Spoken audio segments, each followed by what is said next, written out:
He didn't scream. He didn't threaten. He didn't even look angry. When they humiliated him in front of everyone, he smiled. And that was the moment they should have been afraid, because loud anger burns quickly, but silent revenge, it waits. Daniel had worked at the company for 5 years. Quiet, reliable, predictable. The kind of person people ignore until they need something. One afternoon, during a team meeting, his manager laughed at him. Not a small laugh, a public one. Maybe next time, Daniel can bring an idea that actually makes sense. The room laughed. Daniel lowered his eyes. He nodded. He said, "You are right." And in that moment, something changed. Not outside, inside. Most people react. They argue. They complain. They defend themselves. Daniel did none of that. He became quieter, polite, helpful, calm. But he started observing who trusted who made mistakes, who feared losing their position. Silent revenge doesn't move emotionally, it moves strategically. He stopped trying to prove himself.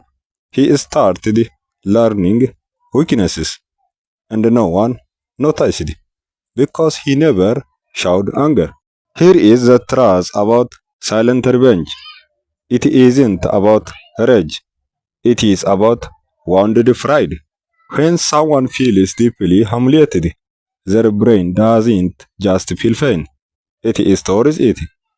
Studies show that social humiliation activates the same brain regions as physical pain.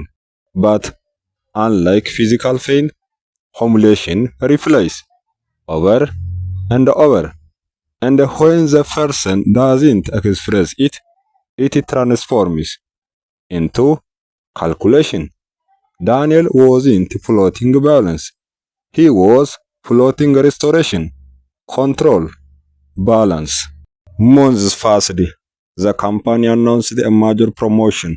The same manager who mocked him was competing for a senior position. Daniel volunteered to assist him. Late nights, extra data, strategic reports, helpful, loyal, invisible. But Daniel controlled one thing: information. He knew which reports were unfinished, which client complaints were hidden, which numbers were slightly inflated. He didn't create mistakes. He simply stopped protecting them. The presentation day arrived.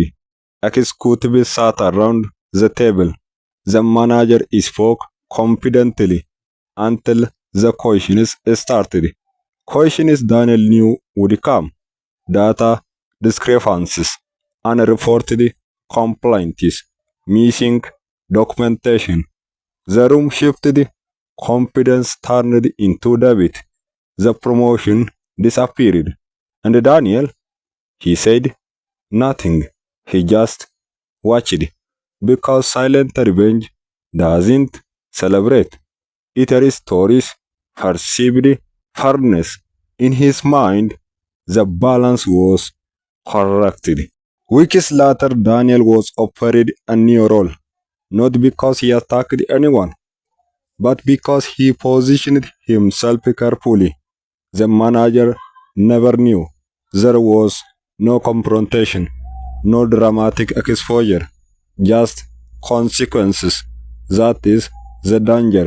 Silent revenge hides inside professionalism, inside fashions, inside calm behavior.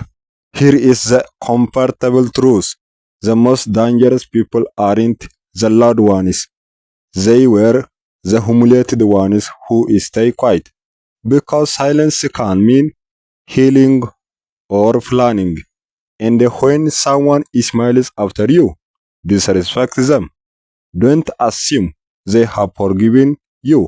Sometimes they have just started remembering.